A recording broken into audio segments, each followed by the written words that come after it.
Christmas Eve. Snow clung to the dark driveway like 1,000 tiny reminders that this was supposed to be the season of forgiveness, of warmth, of family. I stood on the porch, my hands nearly frozen from carrying a pie I'd made from scratch. Apple cinnamon, Dad's favorite. The carefully wrapped gift bag in my other hand felt heavier than it should have, weighted down by hope. Hope that maybe this time, they'd remember I was their daughter. I knocked on the door. For a second, I heard laughter spilling out, plates clinking, music playing, my little cousin giggling, and that high-pitched squeal that used to make me laugh when I was a kid. My heart twisted. I was about to knock again, when the door swung open. My mom stood there in a red sweater dress, her hair perfectly done, her perfume reaching me before her words did. Behind her, Dad appeared, his arms crossed, his face pinched in that way that always made me feel 10 years old again. They both looked me up and down, from my sensible coat to the pie cradled like an offering, and then their eyes went dead flat. "We don't want you here," Mom spat, rolling her eyes like I was a stray cat tracking snow across her floor. "Go ruin someone else's holiday." It hit me like a slap. For a second, I couldn't move. My breath turned to ice in my chest. I looked over Mom's shoulder. The table was full. Every place taken. My sister, laughing with her boyfriend, one of my uncles telling a loud story, even neighbors I barely knew. There was a seat missing, though, the one I should have filled. They didn't save me a spot. Not even one. I swallowed, my voice thin and breaking. "Really? You're turning me away on Christmas?" Dad didn't flinch. "You always bring drama," he said. "We just want peace tonight." I felt my throat closing up, tears stinging, but I forced myself to nod. "Got it," I whispered. And then I turned, slowly, pie still in my hands, feeling my heart shatter, in quiet pieces no one seemed to notice. I walked down those steps, each one harder than the last, until I reached my car. As I slid behind the wheel, I saw their silhouettes closing the door, shutting me out like I'd never belonged at all. But then, just 10 minutes later, headlights flashed behind me. I turned, confused, as the front door slammed open again. Dad, red-faced, panicked, was yelling my name into the night. And, in that moment, I knew they'd made a terrible mistake. The air was so cold it cut my throat as I stepped back out of the car, the pie still balanced awkwardly on my knees.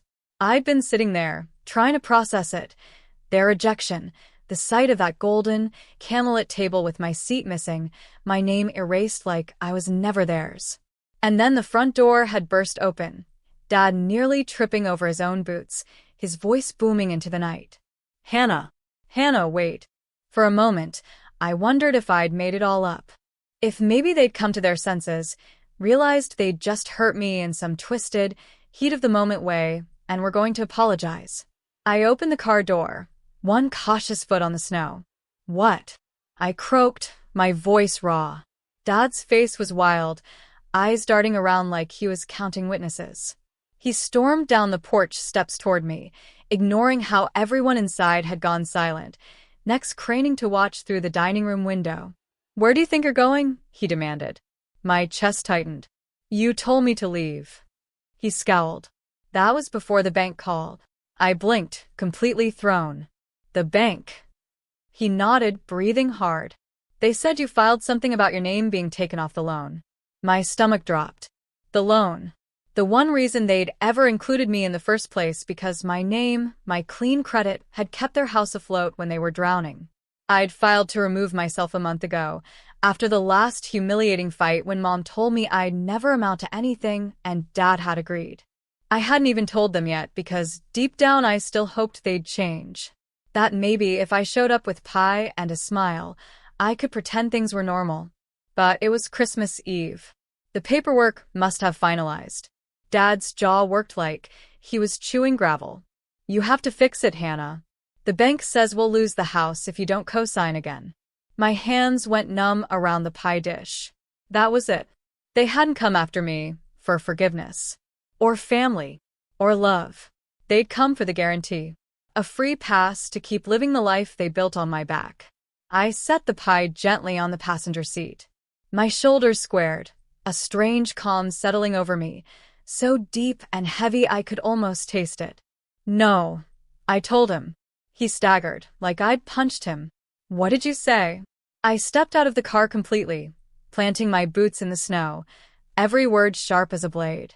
"I said no, Dad. I'm done." His face turned the color of raw meat, mouth opening and closing, but no sound came out. I reached back for the driver's door, eyes locked on his. "Merry Christmas," I said, and meant every syllable. Then I slammed the door and drove away, the weight on my shoulders breaking apart like ice in the sun. Because for the first time in my life, I was free.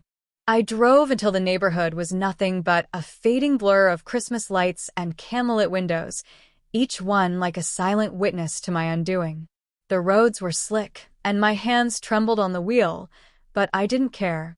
I kept going, breathing in ragged, shallow bursts like I'd just run a marathon. They only called me back for the loan. I said the words over and over in my head, each repetition peeling away another layer of their illusion. They hadn't missed me. They hadn't worried about me. They didn't even ask why I hadn't come in. They just realized I'd taken their safety net with me, and panic replaced whatever scraps of love they pretended to have.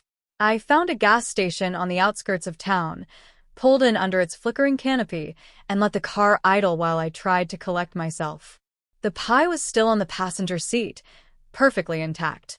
A stupid, perfect symbol of the kind of daughter I'd tried to be, giving, apologizing, endlessly hoping they'd see me. My phone buzzed again, lighting up the cracked dashboard. "Dad." I let it go to voicemail. Then Mom. "Decline." Then my sister, the same sister who laughed behind my back all my life, who once told me I was born broken. "Decline." It kept buzzing, relentless, like their voices trying to crawl through the phone and drag me back. When it finally went quiet, I opened the voicemail.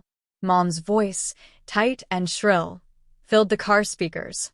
"You selfish, ungrateful girl. We gave you everything, and this is how you repay us? After everything we did, you leave us to freeze in that bank's clause? You better fix this, Hannah. You better fix it now, or don't even think about showing your face again." I sat there, breathing, tasting the metal tang of heartbreak in my mouth. She didn't even ask if I was okay. Didn't even wonder where I'd go. Their version of family had never been love. It had been debt, obligation, manipulation dressed up as tradition. The tears finally came, hot and humiliating, running down my cheeks while the radio played some sickly sweet carol in the background. But I didn't wipe them away. I let them fall. Because that was grief, the grief of finally seeing the truth. I pulled back onto the highway, leaving the gas station behind, letting the voicemail replay in my head like an echo I would never forget. "You better fix this, Hannah." "No." For once, I wasn't going to fix a single thing. I was going to let it fall. And if their house crumbled, if their illusions cracked wide open, that was their consequence. I deserved peace. I checked into a cheap motel that night, the kind with scratchy sheets and a rattling heater that never quite shut off. The lobby was decked out in sad dollar store tinsel, a half-lit Christmas tree leaning sideways next to a bowl of stale peppermints. The clerk barely looked at me, just slid the key across the counter like he'd seen 1,000 other girls running from 1,000 other heartbreaks. Room 107. I carried the pie up the stairs with me, cradling it like a relic from a life I'd just buried. The motel hallways smelled like burned coffee and disinfectant. When I shut the door behind me, I collapsed onto the sagging bed, pie dish still in my lap, tears finally dry but leaving behind that raw, hollow ache in my ribs. For the first time in my life, I was cut loose. No more, "Hannah, can you help?" No more, "Hannah, you owe us." No more, "Family comes first." Family. I tasted that word like poison. They had built their entire existence on my shoulders, expecting me to carry their mistakes, their debts, their pride. I'd done it because I was their daughter, because I thought it was love. But tonight, the scales fell from my eyes. They hadn't asked me to come in because they missed me. They asked me back because the bank had finally said no. I had been their guarantee, their insurance policy, not a daughter. Never a daughter. I set the pie on the small dresser, unwrapped it, and scooped a forkful straight out of the tin. The crust was perfect, cinnamon sweet, so heartbreakingly warm against the cold bite of December. I had baked it for them. For Dad. I took another bite. For me. I sat there, cross-legged on that ugly motel bed, eating the pie I had once imagined sharing, and each bite tasted like a slow goodbye to the person I'd been. Outside, a police siren wailed down the highway, reminding me how close the world could come to breaking apart and still keep moving. And as I chewed, I thought about their house, that perfect picture they'd shown off to neighbors, bragging how successful they were, how strong the family bond was. That house was built on my name. And now, with my name gone, it would fall apart. Just like they'd fallen apart the moment I stopped letting them feed off me. It was almost poetic. Almost beautiful. I finished the slice of pie and licked the fork, swallowing a new promise to myself. No more begging for their scraps. No more shrinking to fit their story. I was done. Morning light pushed through the cheap curtains, pale and unforgiving.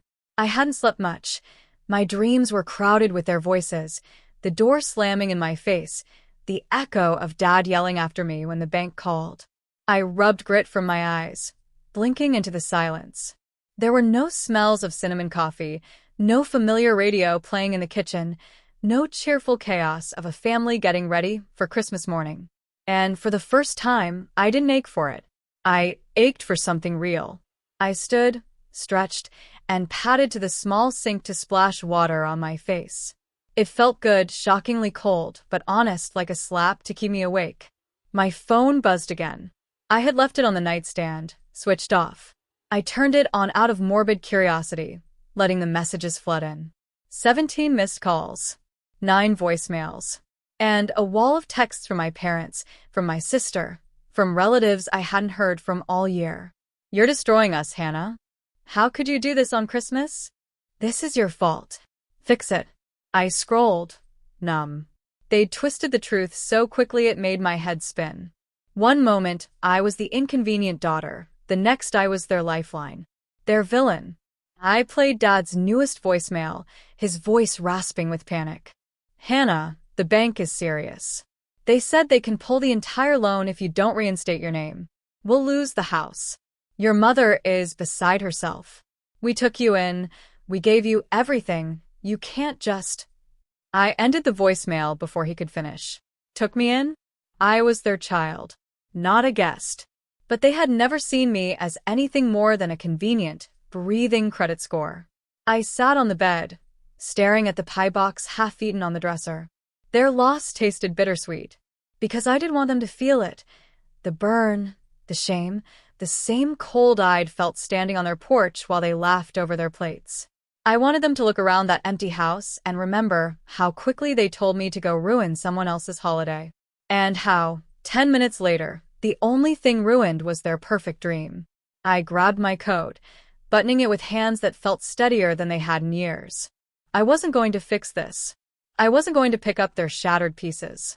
They were going to learn, maybe for the first time, how to survive without me. I checked out of the motel by noon, returning the key to the same disinterested clerk.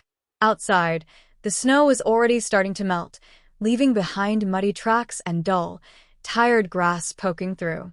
It felt fitting, like the truth finally clawing its way through all the lies they'd layered on top of me. I slid behind the wheel of my car, the pie tin still on the passenger seat, now half-eaten. It smelled like comfort, like a memory I was trying to hold on to, but every bite only reminded me that I had baked it for people who'd told me to leave. My phone was buzzing again before I even started the engine. This time it was my sister. I let it ring once, twice, and finally answered. "Hannah," she started, voice tight, too high-pitched. "Fake. "You need to come back. Mom's crying nonstop. Dad hasn't slept. We're all worried." I stared at the dashboard, my jaw tight. "Worried?" I repeated. "About me?" Silence. "No," I continued, voice steady, terrifyingly calm. "You're worried about the house, about the loan, about the embarrassment. But me? You didn't care when you shut the door in my face."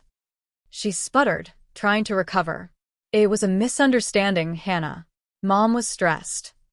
I laughed, a sharp, brittle sound. She told me to ruin someone else's holiday, remember? Silence again.